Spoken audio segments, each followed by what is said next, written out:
कोकिला नाम स्वरूपम स्त्री नाम रूपम पतिव्रतम।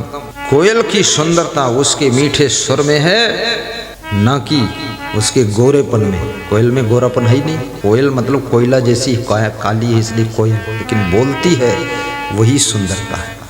नारी की सुंदरता, स्त्री नाम रूपम पतिव्रतम, पतिव्रता धर्म ही नारी की सुंदरता है। वही सौंदर्य है, वही श्रृंगार है, वही आभूषण है, वही शोभा है, वही सम्मान है। आज सीता जी की पूजा क्यों होती है? क्योंकि सीता जी पतिव्रता थी। अन्यथा सीता जी रावण के साथ में अगर आकर्षित हो जाती तो वापस ही लौट कर नहीं आती। सीता जी ने समझ लिया केवल सोने के मृग में मोहित हुई थी तो मेरे पतिदेव छूट गए, भगवान छूट गए, उनका साथ छूट गया। ये सोने की मृग में मोहित होने से मुझको लंका आना पड़ा और पति का वियोग सहना पड़ रहा है, दुख उठाना पड़ रहा है। ये रावण इतना भ्रष्ट है, मुझसे गलत बात करना चाहता है। मैं अब सोना चांदी से बिल्कुल आकर्षित नहीं हूं। सोना कुछ भी नहीं है। अपनी जिंदगी को सोना से ज्यादा चमकदार बनाइए। सोना से ज्यादा कीमती तुम हो, क्योंकि सोना की कीमत लगाने वाले तुम हो, चांदी की कीमत लगाने वाले तुम हो, हीरा जवाहरात को कीमती बनाने वाले तुम हो, मिट्टी की कीमत लगाने वाले तुम हो। सबकी कीमत लगाने वाला इंसान है तो सोचिए वो इंसान स्वयं कितना कीमती होगा। अपनी कीमत को भूलने से तुम भटकते रहते हो। अपनी कीमत को पहचानो, तुम क्या हो। तुम साधारण नहीं हो। अगर नारी ठान ले तो नारायणी बन सकती है और नर से नारायण भी हो सकता है, पुरुष से पुरुषोत्तम हो सकते हैं आप। ये सब आपके अंदर संपदा भरी हुई है, बन सकते हो। लेकिन स्त्री राम रूपम पतिव्रतम, कुरूप मनुष्य की सुंदरता क्या है? जो कुरूप है, जिसका चेहरा सुंदर नहीं है, उसकी सुंदरता क्या है? उसके गुण ही उसकी सुंदरता है। गुण के ग्राहक सहस्र नर। ये चेहरा और बनावट और इसका दिखावट और गोरा काला, इसमें कुछ खास चीज नहीं है। कोकिला नाम स्वरूपम स्त्री नाम रूपम पतिव्रतम। खाने पीने का भी लालच छोड़ना पड़ेगा, स्वाद को जीतना पड़ेगा, सुख तब मिलेगा। सुख रसगुल्ला गुलाब जामुन दूध घी शक्कर वक्कर में नहीं है। जो स्वाद को जीत लेता है वो सुख के सागर में डूब जाता है। स्वाद को भी जीतो, रूप विषय को भी जीतो।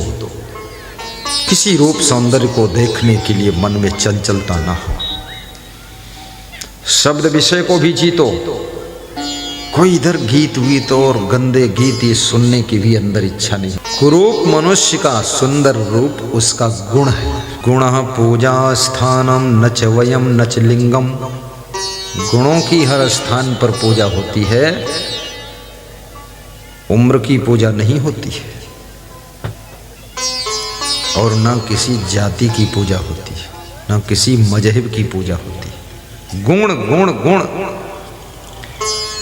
नमक की 20 बोरी लगा दो, एक चींटी नहीं आएगी, और शक्कर 100 ग्राम रख दो, 1000 चींटी इकट्ठी हो जाएगी। मिठास का गुण। और अपने भीतर गुण विकसित करने में कोई भी मेहनत नहीं है। गुणवान बनने में, दुर्गुणी बनने में बहुत मेहनत है, वो बहुत परेशानी है। गुणवान बनने में कुछ नहीं।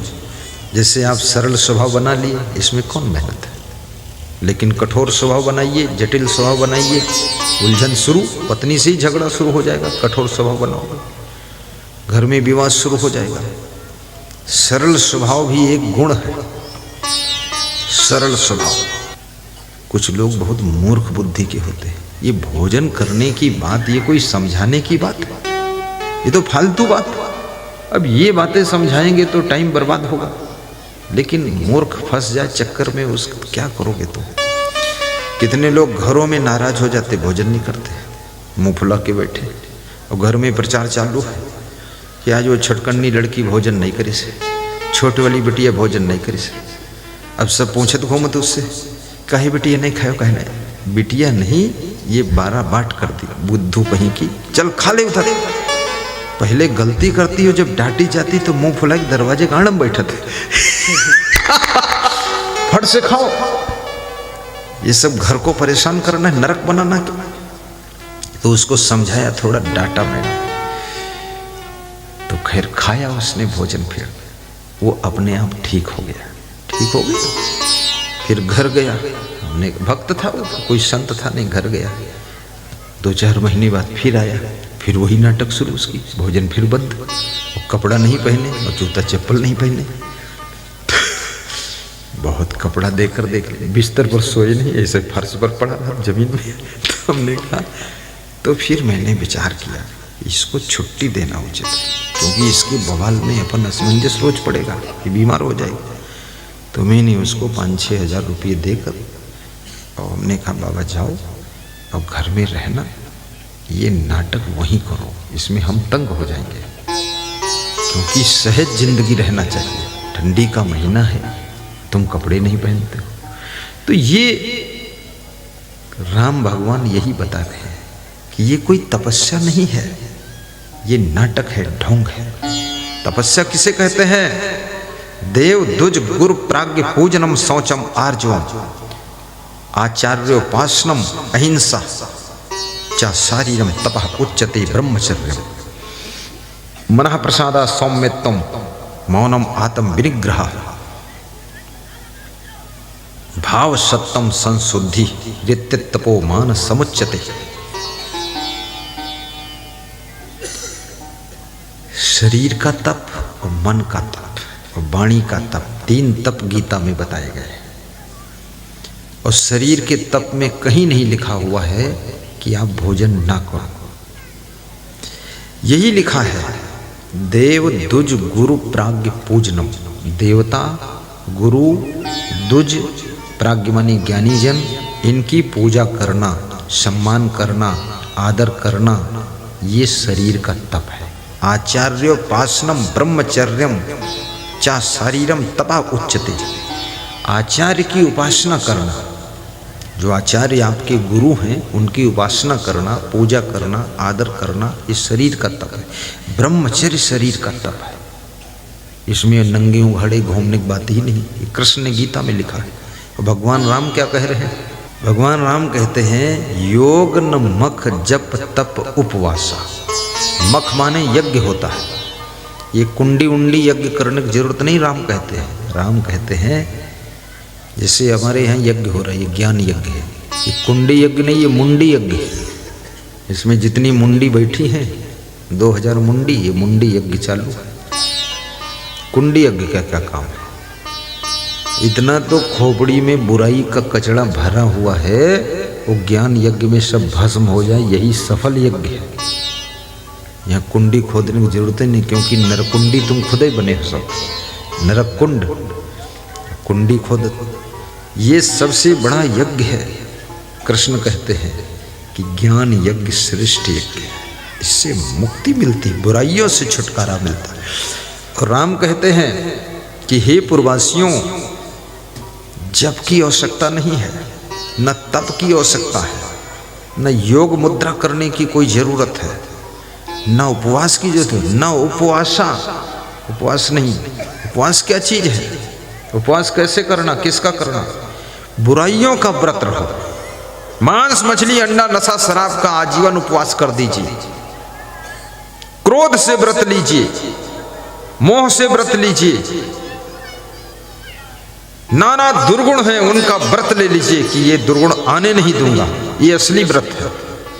खाली दाल भात छोड़ने से काम थोड़े चलेगा, ये असली व्रत है। हाँ, जो ये भोजन का व्रत होता है, ये आपके शरीर को हल्का करने के लिए होता है। इसकी भी कोई निंदा नहीं की जा सकती। भोजन का व्रत, जैसे शाम को हम नहीं खाते, अर्धव्रत रहते हैं, रोज बंद कर दिया हमने, नाश्ता भी बंद कर दिया। उससे फायदा बहुत हुआ, बुद्धि बढ़ गई हमारी, स्मरण शक्ति बढ़ी है, तेज बढ़ा है, छलांग बढ़ी है। हमसे एक भक्त कह रहा था कि लोग कहते हैं गुरुजी 55-56 साल के लगत नहीं है। हमने कहा मैं हूँ 80 साल का। दूसरा भगत कह रहा था 80 साल उम्र बताया करो। हमने कहा झूठ क्यों बोले? कहीं ज़्यादा उम्र महात्मा के सम्मान ज़्यादा होते। हमने कहा सम्मान की जरूरत ही नहीं है, सम्मान और अपमान से भी ऊपर उठना है। सम्मान की भूख जिसके अंदर होगी वो न कभी शांति पाएगा, ना तो कभी प्रसन्न रह पाएगा। वो जहाँ बैठेगा मुंह ऐंठता रहेगा कि हमारा सम्मान कम हुआ, हमारा कम हुआ। अरे इस बवाल से छुट्टी ले लो, बकवास फालतू। मानापमानियो तुल्य तुल्य मित्रारि पक्षियो सर्वारंभ परित्यागी गुणातीता साहोच्यते। श्री कृष्ण कहते हैं मान और अपमान से भी जो ऊपर उठ जाता है, जो गुणातीत अवस्था को प्राप्त करता है, और प्रशंसा और निंदा से भी जो प्रभावित नहीं होता है, अपने कर्तव्य में जो डूबा रहता है, वह व्यक्ति संसार में महान पुरुष कहलाता है और सुखी होता है। सम्मान भी दूसरों से मिलेगा, अपमान भी दूसरों से मिलेगा, और दूसरे की क्या इच्छा है, कितना देगा, कब देगा, नहीं देगा, क्या करेगा, उस लफड़े पचड़े में क्यों फंसे हम।